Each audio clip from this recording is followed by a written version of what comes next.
Okay. Um, you ready? I'm ready. You sure? We're about to find out. How transparent can we get on this one? Can we get really transparent? I don't know how to be anything less than that. I like that. I like that. Um, First of all, well, let me get this out of the way first. Welcome to another edition, another episode of the Hour of Change podcast, and today is no different. We have a very, very special guest. As a matter of fact, what makes this episode even better is that you are the first person that I know personally to come on the podcast. Because when I first started, my mindset was that I want to interview people that I don't know to create relationships and to get to know more people. And then on the flip side of that, I was like, if I ask people that I do know, they're gonna take me serious. So let me go and interview everyone else that I don't know. Let me get out there. And now, I don't know. I didn't even think about it until just now that you are the first person that I know personally to be on here. So, and I have to say, you asked me to do this before, but I was like, I don't really, I'm not very pretentious. And so I was like, nobody really want to hear what I got to say. So I didn't, not to say I didn't take you serious, right. But I was not taking myself as serious to Gotcha. say that people really want to hear the story. So. Well, we're here today, so let's make it happen. Hey, let's make it happen. Let's say you was to get invited to go speak at a high school, right? And it's your chance to speak. How do you introduce yourself? How do you introduce your business and tell them what you do? Like, what would you say? Well, my name is Kolet Boudreaux. I have VPWS Facility Maintenance Company as my main staple of income. I also do some real estate investing, not so much lately since the after effects of COVID, but definitely have some real estate property and just kind of done some other investing. So I think like the vast majority of people in this space wanting to be entrepreneurs, I've been in it for probably over 20 years, but just still a person trying to figure out and feel my way through even to this moment on how to be the best version of myself. Gotcha. What does VPWS stands for? It stands for Viewpoint Window and Facility Service. When I originally started in Houston, I had a window cleaning company called Two Chicks and a Squeegee. Two Chicks and a Squeegee. Two Chicks and a Squeegee. Where did that name come from? It was literally only one chick, but I couldn't be like, hey, I'm a chick with a squeegee. So I named it Two Chicks, and so I like to think of that as my multiple personalities. Right. And so I had Two Chicks and a Squeegee, and from there, I started doing some cleaning stuff, and it went from Two Chicks and a Squeegee to Two Chicks and a Duster. Right. And then I was like, I need something that sounds, not that that wasn't cool. People love the name all the time, but I just started a different company that was kind of all encompassing, and so that's where Viewpoint Window and Facility Service came from. It was the marriage of both places. And where did the name Viewpoint come from?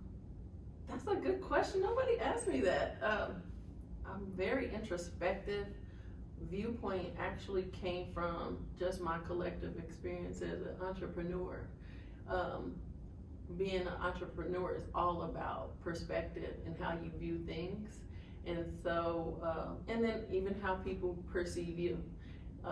For me, being a young, at the time, I was a young Black woman that came from a place that was pretty segregated still. I'm from the Midwest. I didn't really interact with people of different cultures and backgrounds. I was kind of stuck in my space of just kind of being in the ghetto. I had my predisposed ideas of how people viewed me, and so coming to Houston, I just had an agenda. I wanted to change people's viewpoints one window at a time, one window of opportunity at a time. You just said so much, and it's just so many gems in there. We gotta pick all of it apart. So first you said the Midwest. Yes. Wait, so that's where you grew up, Yeah, I'm from Kansas City. Kansas City. I mean, go Chiefs. Go Chiefs. Okay. So y'all did just win the Super Bowl. I mean, I can't keep up how many times at this point. It's been happening a lot lately. Okay. But yeah. And then you said you didn't interact with people of different color. No, it was in Kansas City. They literally, I did a class one time, and it's a guy. He was part of the urban development. His name is J.C. Nichols. He literally created a divide line through the city for people of color and Caucasian people, and you could literally go one street over and nobody that looks like you was on that side of the street, and then you go over to the other street and it's like extreme poverty. It was like a very noticeable divide line. And so going to school, I went to school with probably 97% just black people. My interaction was 97% black people, and so I had this idea that people of different colors just didn't fool with me. Right. And so coming to Houston was a big, that was an eye-opening experience for me, because I had this idea. Until when I first started, I literally was knocking on doors, asking people to clean windows, and I was thinking, oh man, they're white, they're not gonna want me to do it. And it's funny how you put things in your head, because what you seek seeks you. What And you seek you. yes, and so if you're looking for all the times when people are going to reject you, you get really good at seeing it. But that means you don't get good at seeing the things that don't validate that. So Right. There was many opportunities where people were accepting of me and wanted to give me opportunities. But at first, doing that initial work was believing that was possible. So I would get real drained out. I would go in a space. In business, you're going to hear no all the time. But when I heard it, it was because I was black. That's how it started. I was like, oh, they don't want to deal with me because I'm black. And so I had to get to a place where I had to learn that's not my business what they think. My business was to go create awareness about who I am and what I did. And this girl said something that stuck with me. She said, some will, some won't, so what next? Even for me now, I used to celebrate these wins. But winning is just the beginning of having to do all the hard work. Now I got to show up every day. That's Right. not fun. That's Right. really not as fun as people think. People think, oh, I got this account, I got this business, but now you got to actually do the work. And so that's not exciting for me anymore. Some won't. That doesn't affect me anymore. That's part of it. Like, if you're not going to be able to handle the people that won't, you're not ready to be an entrepreneur. And at the end of the day, so what? Who cares if they did or if they didn't? Right. What I care about is what I did. And if I set a goal, and my goal was to knock on 50 doors a day, then my success was not who did business with me. My success was the fact that I knocked on 50 doors. And what I've learned is when I honor my word to myself, it's usually an additional reward that's attached to it, but I win every day I go out and I do what I say I'm gonna do. You just saying so much. you just saying so much. I don't even know where to start because I gotta pick all that apart. I guess I'll start with, you said some will, some won't, and that some won't affected you. Oh, In what way did it affect you? I'm a girl. Rejection? I don't know. That was so hard. It affected my energy, like literally to the point when I got told no probably 3 times in a day, I was ready to go home and take a nap. I did take naps. I took lots of naps at that time because I just couldn't believe I was getting told no. That's more of a man's game. Like, y'all know it's the law of averages. Even when y'all approaching women, you like, I'm gonna shoot my shot. I don't shoot shots. Like, I got people lifting me up to the goal. I'm slam dunking. That's life for me. So to get out there and to get told, no, we're not interested. Did you see the sign on the doors? There's no soliciting, to like go through all of that and to come back and show up every day. Like, that took a lot of tenacity. And it just was a lot of discovery about who I was in that space. Right. Like that was one of the greatest things I was able to do, was just keep showing up and keep allowing myself to be told no. That was more value in that than even the yeses. Well, first of all, let's not first of all, let's scale back a little bit. How did you get into this? In Kansas City, I used to work for AT&T, and I hated it. I'm not gonna lie. Like, I was young. What I you think hate I about had. I didn't like people telling me what to do. It bothered me. I hated the structure. When I can show up to my kids' events, when I could take vacations, when I had to be out of my bed. Like, I hated the fact that I was getting told what to do. So much so that, I'm not gonna lie to you, they had like FMLA, family medical leave. I started like having stress leave so I didn't have to show up to work. I had 3 kids. I swear, for these kids came because I was like, I need a break. I'm gonna have a baby so I can take 6 weeks off from work.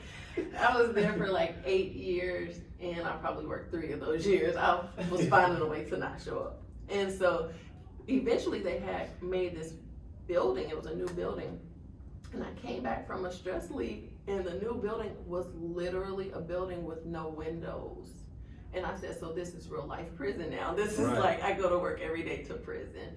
And so I went back, and they would have trainings, and through the training, I sat there till lunchtime, and I was on a final letter, and after lunch, I said, I'm not showing back up. I hate it. I can't do it anymore. So I left to go back on a stress leave before they fired me.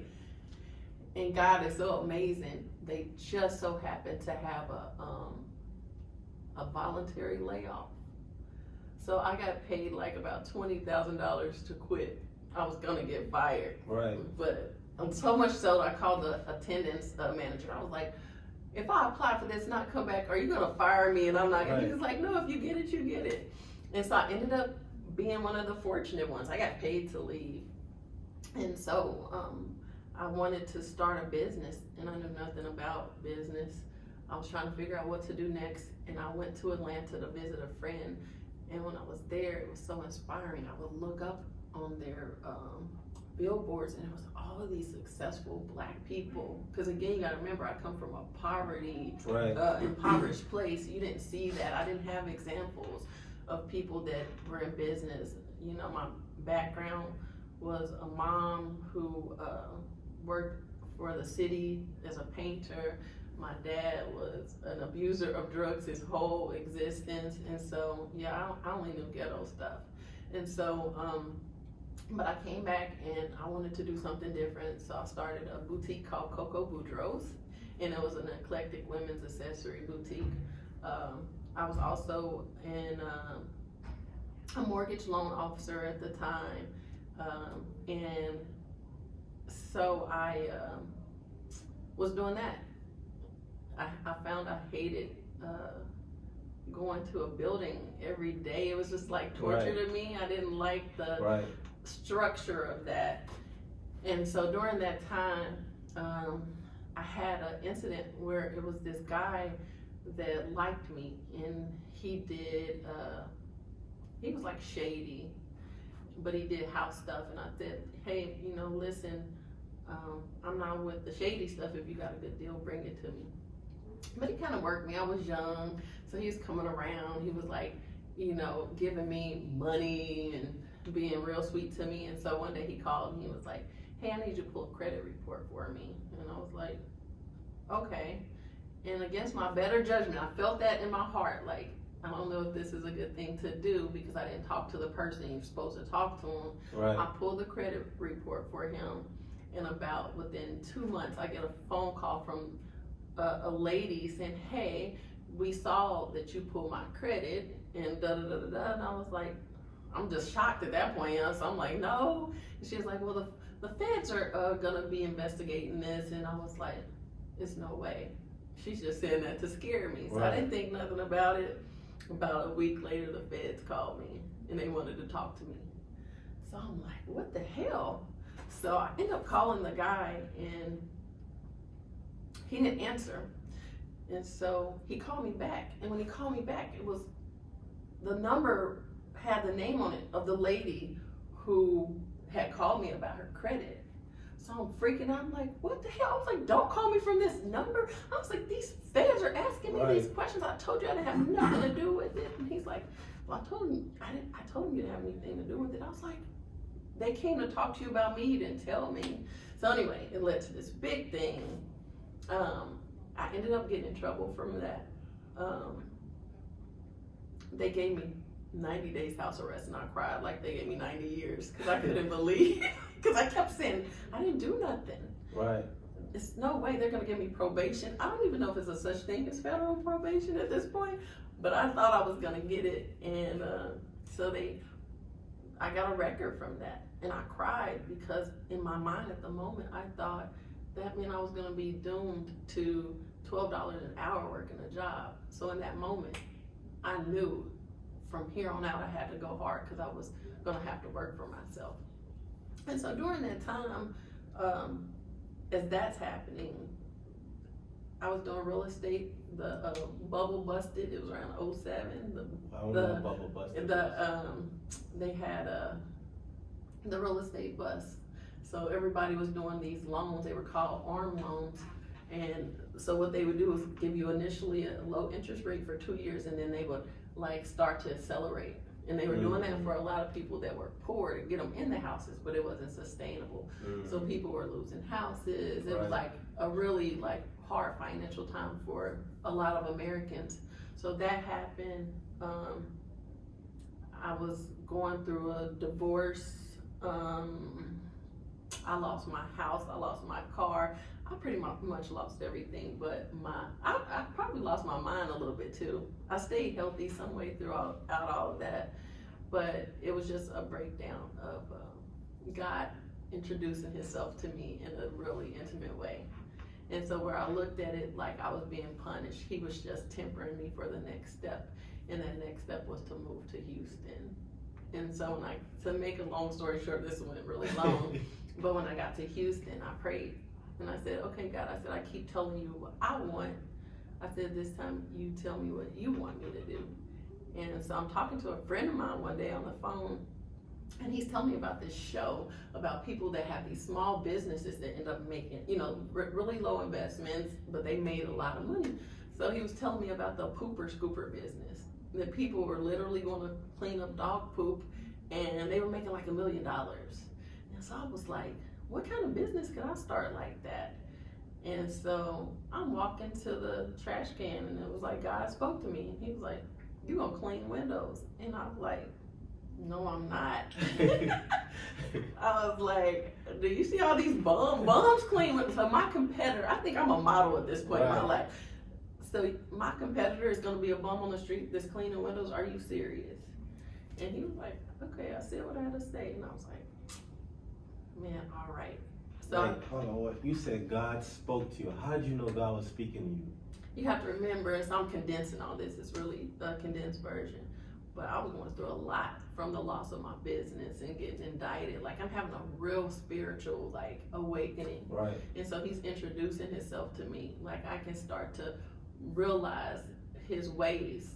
And yeah, like sometimes I would be like, I want to hear from you. And he would say stuff to me. I don't want to sound weird, but I would get like, this is what you need to do.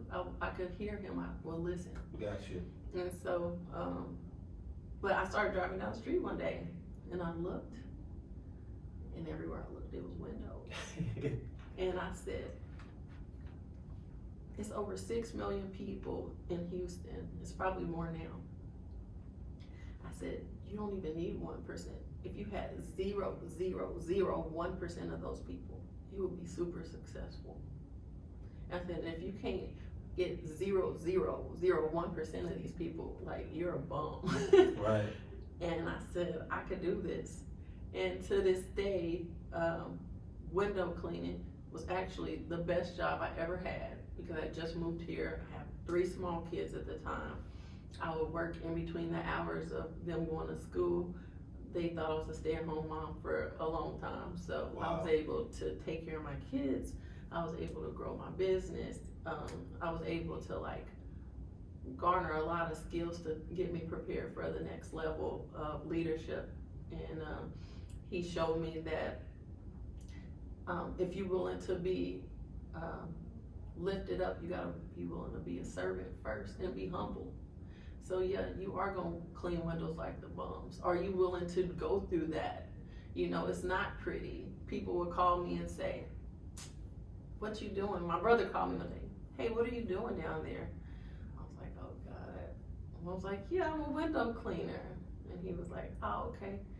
He told me later, he said, "I ain't gonna lie." He said, "I got off the phone with you." He said, "You was the laughing stock of the family. We laughed at you about that." But I knew they were gonna laugh, because like You knew that. I knew, because I came from a place where I was in a more prestigious type environment. I got this boutique in one of the best counties in America. And, you know, my name is literally Coco Boudreaux on the sign. Right. And so now I go from that to washing windows. And I knew nobody would understand my journey. But to... What was that feeling like, knowing that they was gonna laugh, but you still told them anyway? Transparency. I gotta be true to myself always.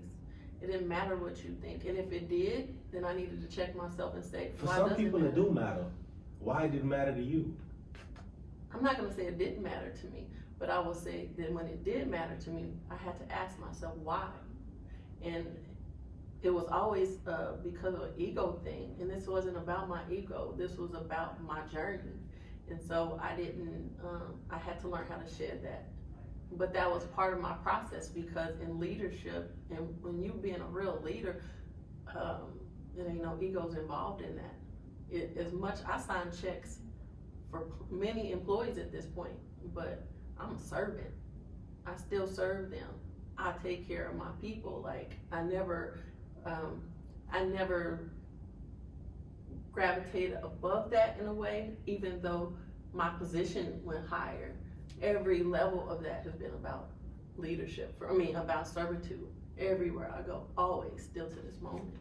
So I couldn't care what people thought, because I couldn't take that with me to the next level. I would have stagnated 100%. myself. I agree. You, first of all, you said that you came from a place of poverty in the ghetto. The woman you are today, you couldn't even see that. You cannot see that. Very intelligent, very well spoken, a beautiful black woman, great in business, great in communication. Like you couldn't even see, I can't even see that right now. That's why it's important, because there aren't people around, there aren't enough of us to show. For one, like, didn't much about me. A lot changed, don't get me wrong, but at the core, nobody could hustle harder than me, grind harder than me. I grew up like with a certain level of like ambition and drive, as many of the people in the ghetto do. We just don't have outlets, and then we don't have real examples. They are showing us a prototype of what it should look like, but when you get like in the ghetto and talk to people, it's people that are phenomenal, that are very smart, that know how to speak very well, that are very educated, but we just don't get to see that. And so I always had it in me, and I also had a bunch of ghetto in me. Like I thought it was normal to beat a bunch of people up. That was my life. I grew up really hard, but even in that space, it was a tempering. I'm glad I grew up hard. When I came to Houston, immediately people could tell, you're not from here. It's a lot of Southern belles, you know. Right. I'm not a Southern belle. Like, I'm just hard in a different way. And that's kind of, you know, a gift and a curse, because for me to be a woman, it is a certain softness that I wish I had, but you really can't take all that soft stuff into business. You gotta be willing to be, you know, firm. Right. You gotta be willing to talk the talk and walk the walk, and show people you're not afraid. And so, yeah, the ghetto prepared me for that. So, got you. Yeah. I want to take a step back, and I want to progress. I really want to progress in the conversation, but you just be saying so much where I gotta take a step back. It's okay. One of the steps I want to take back is you said that you knew that you shouldn't have pulled a career report. You knew that. Yes. What made you go against what you knew you shouldn't have done?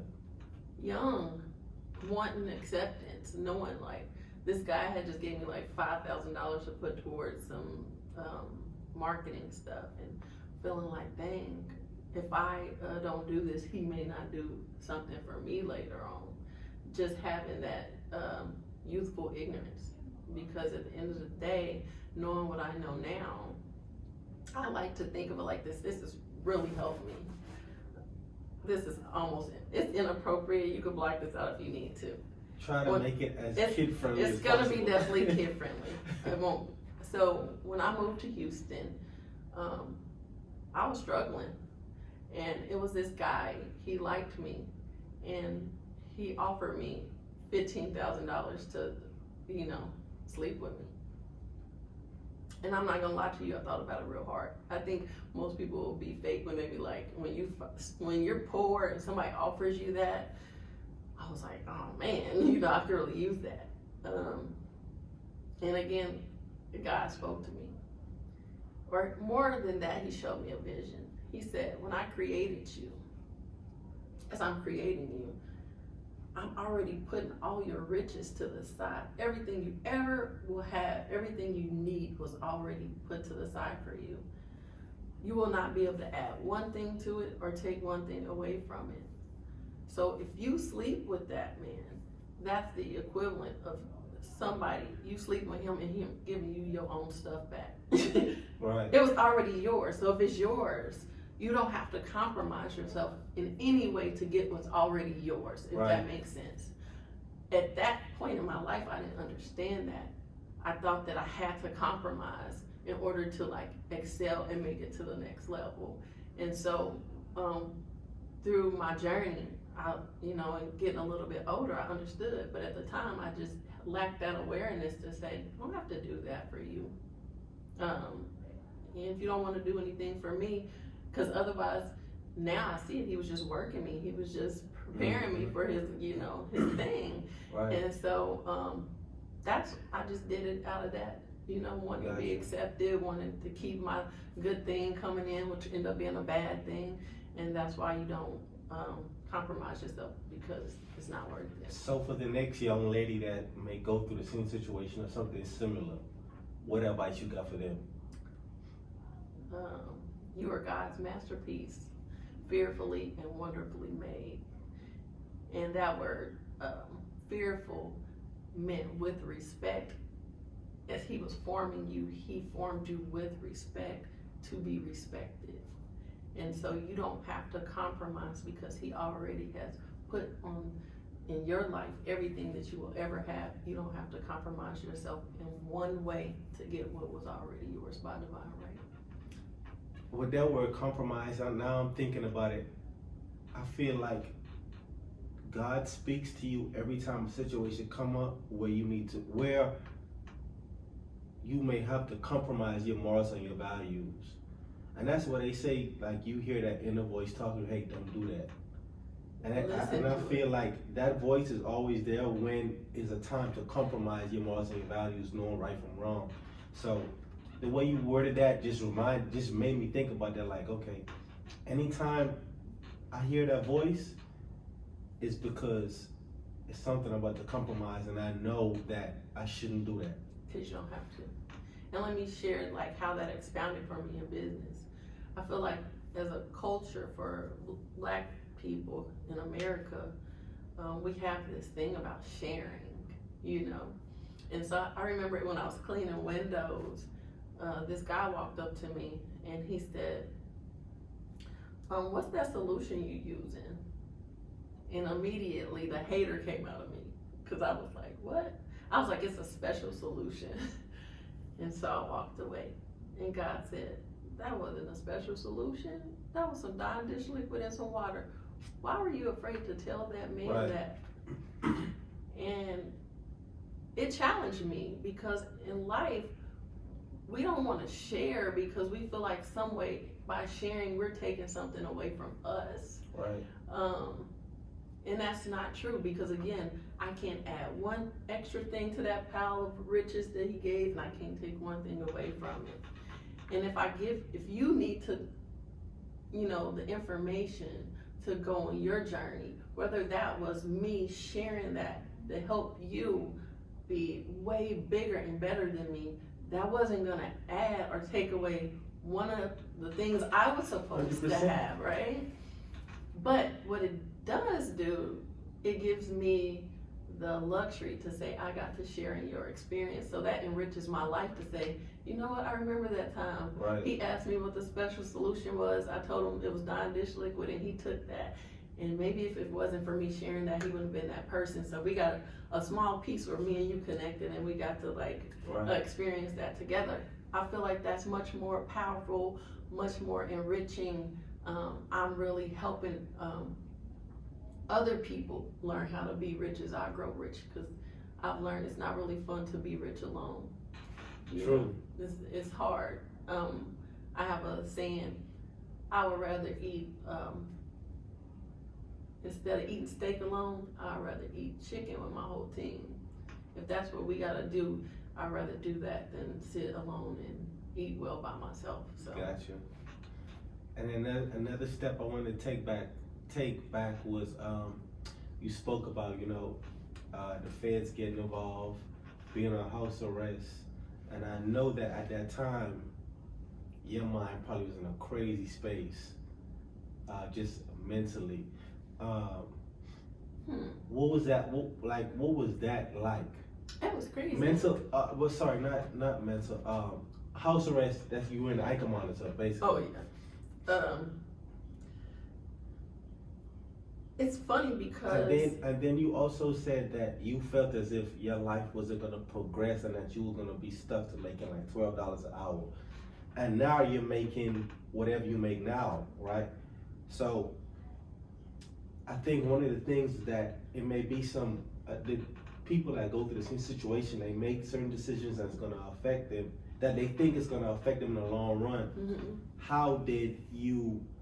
I got to go back a little bit. Go ahead. Because at that point I had a different resolve. But before, when I was telling you, like in that time, I was taking a lot of losses. I had prayed and I asked God to allow me to know Him in spirit and in truth. And I felt like as soon as I prayed that, I just started getting stripped away. And so I was real angry with God about that. And so they had my sister called me one day, and they took my car. When you say they, who's they? The man, no, I'm just playing. the car people that came and took my car. And so, I mean, like a car note? Yeah, I had a car payment. They came and picked it up because I was behind. I'm having a really hard time financially at this point. This is before I actually got sentenced. And so I called my sister and I said, hey, can I use your car? So she comes to get me and lets me see her car. She's sitting in my house. And so a couple hours later, she calls me. I just got my car repoed. And then she's like, hey, I got some good news and I got some bad news. She was like, which one you want to hear? And I said, tell me the good news first. And she was like, well, God is good. I said, okay, well, what's the good news? She said, that is the good news. God is good. She said, the bad news is they turned off your lights. And I was like, so I just got my car repoed, my lights was turned off. I had my son in the car with me. He was probably about 7 at the time. And so I think I needed like $400 that day to get my lights on. And so I was like, son, all right. And we got in the car and I hustled that money up that day. I don't know how I did it. And I came home, he was 7, so my middle daughter was 4 and my baby girl was probably like 2 at the time. And so I lit some candles and I sat in the bathtub. And this was such a real moment for me. I was like, I just want y'all to know, sometimes when you're pursuing your dreams, I was like, it's not always easy. Lights might get cut off, you might lose a car. But what you don't do is you don't give up. And I said, tomorrow lights back on. And so I got up the next day and I got the lights back on and my son was driving with me. And I said, what did you learn from this? Oh, sorry, that will tear me up. At that early age, he said, you can do anything you put your mind to. And it made, for me in that moment, all that stuff to leave, it made it worth it to me. Then my son could understand that at such an early age, how to not let small things or even big things stop you when you're determined. And so he just thought I was like a little superhero. I went and got those lights back on. Give me a hug. Give me a hug. Oh my gosh. Yes. That's why I love you. Hey, I will give you the clothes off of my back. Ain't nobody built like you. Ain't nobody got a bigger heart than you do. Thank you. All that stuff happened, and I was angry. And so they took my car, and then I got up one day to use the phone for a ride, and they turned off my phone. I was like, I can't even call for a ride. Are you freaking kidding me? And so I went walking, and I was preparing my speeches, because all my speeches before were like, yeah, God, you must be white because you don't like black people. Like, I would have all these really just honest, cause I was like, if he know your heart, why are you sitting up here doing this fake and act like you cool? I was like, I'm not cool. We not cool right now. Like, right. You don't like me, and I'm having a hard time liking you back. And so this one time I went walking, and I'm preparing my little hate speech. Your hate speech to God. To God. I'm like, right. Oh, you done took everything from me. And in that moment, I felt this feeling, and I couldn't describe it at that time. It was an emotional feeling, but I wasn't really sad or I wasn't angry. I was just thinking, and some words came out of my mouth that I could tell you did not come out of my brain. I said to him, I don't know what you're doing. I said, but I thank you in advance because I know you got the best plan for me. And all I could tell you is that came out of my soul, because I did not talk to him like that. I had crazy speeches for him. Right. And in that moment, which I can now tell you what that feeling was, it was just a feeling of real surrender to say, I give up. I've reached my end. I don't know what else to do. I can act like I've been trying to tear all these walls down. And the whole time he was like, I never needed you to tear down the wall. I've been tapping you on the shoulder. You won't listen. But if you would have just been still, where you were trying to break down a wall, it was a door 2 inches to the left. I just need you to listen and trust me. And he said, all the stuff I took from you because I cannot bless what's not of me. So everything that wasn't of me, I had to move out of the way so that I could give you everything that was, because the things that I give you last. Man. And from that day, I'm not lying to you, I was driving here in Houston one day, getting on I-10, and God spoke to me, and he said, Kolet, everything you do, you're gonna win. I said, what? He said, you got a 0% chance of failure. In DK, everything I've done, I've won. I have not lost one thing yet to this day. I cannot tell you the math, how I've just won. It has not changed for me. It's been real. And so I know in this journey, and you interviewing all of these people for the entrepreneurial thing, I feel like it's been so much more about life than just business for me. Right. It's teaching me how to live and how to know him through this experience. And I don't care what nobody say. You can speak as positive as you want to. You can talk to the universe, but it's no way to circumvent God in your experience. Not if you want to have a full, real experience. Right. You need to get comfortable getting ready to know him, because that's the only way it's going to ever feel complete. And that's the truth. You know, you asked me a question. You said, how long do your interviews be? I know, right? And I'm sorry. We probably about 20, 30 minutes in, and it's only been like 2 questions so far. Like, Sorry. This is crazy. I know, right? When you was like, some people go on, I said, I may be one of those people. This that is go crazy. on a rant. Okay. This is crazy, but I think that, for one, this is something that you needed to talk about, and then 2, you know, the audience is maybe someone that's gonna resonate with it. Absolutely. And it's gonna help push someone else forward. So I appreciate your transparency, really do. You got a whole page. We Man. don't like question two right now. Whew. It does take a certain level of mental fortitude to create a business, right?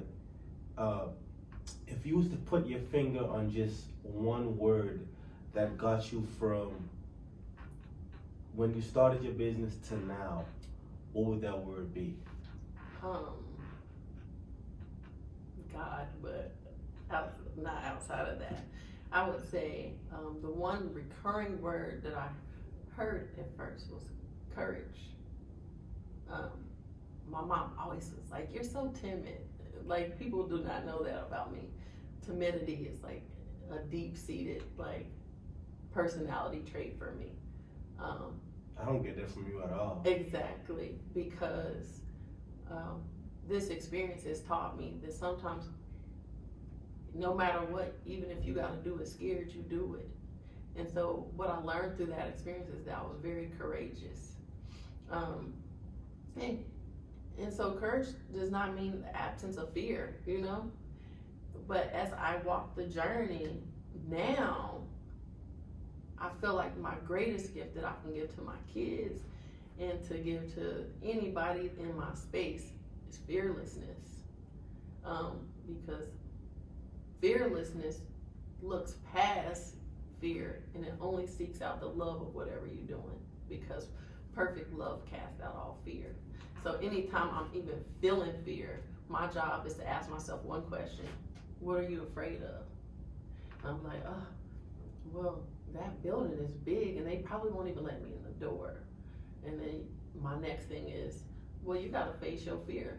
You love going to talk to people. Just go talk to some people. And I go past my fear and I go do what I love. And every time I've done that, it's reaped a reward I can't even describe. So courage and fearlessness, they're in the same family, but they're very different.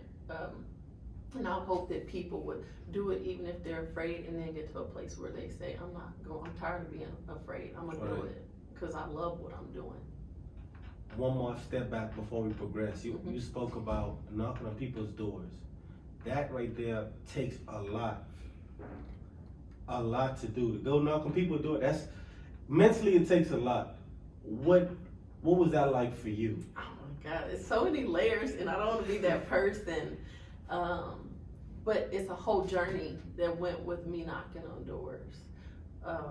When I very first got started, I hated it. What made you pick that form of marketing? Why not creating flyers, putting it in the mailbox? I'm a charismatic person. When people get around me, it's something magnetic about me. People want to do business with me, and I know that. And so just putting a flyer in a mailbox or even doing it online, I just felt like I wanted to be different. You know, this is the era of technology. So me walking through the door and showing my face, I'm gonna stick out, because you get a million people that are posting online that they have a janitorial service. You don't get a million people having the courage to walk through the door. So, but it was very intimidating.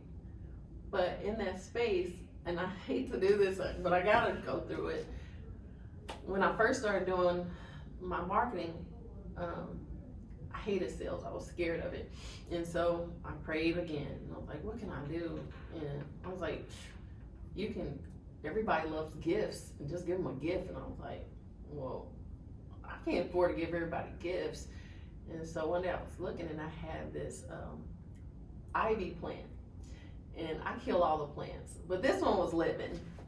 And so with the ivies, they have these things called nodes on them, and you can literally cut them at the node, put them in water, and then they'll actually make a whole new plant. Right.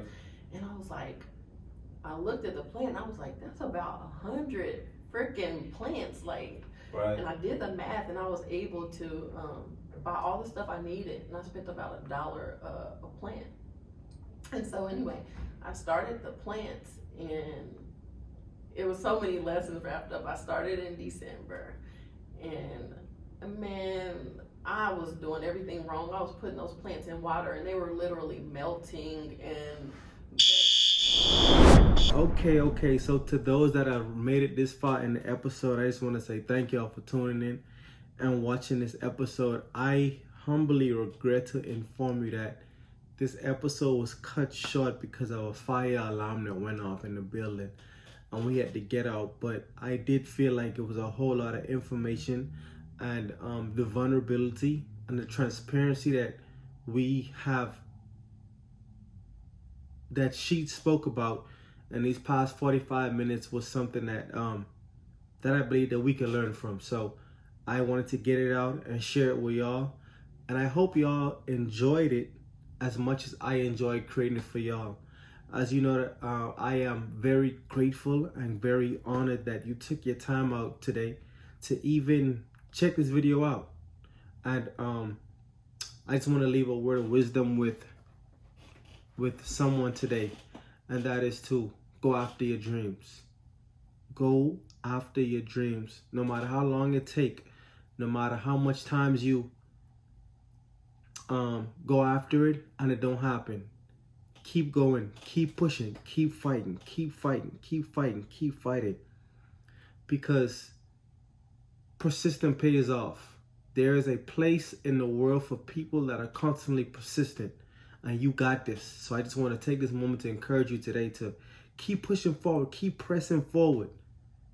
It ain't gonna happen overnight. It ain't gonna happen next week. It ain't gonna happen next month, but you gotta keep pressing forward. No matter what, don't let nobody get in your ear telling you that, you can't do this, or, you know what, better yet, don't let nobody instill their personal doubts and fears in your ear. Don't let them do it. Don't. Just keep pressing forward and get advice from the people that have already walked the journey. Seek counsel from the people that have went and built a thing already.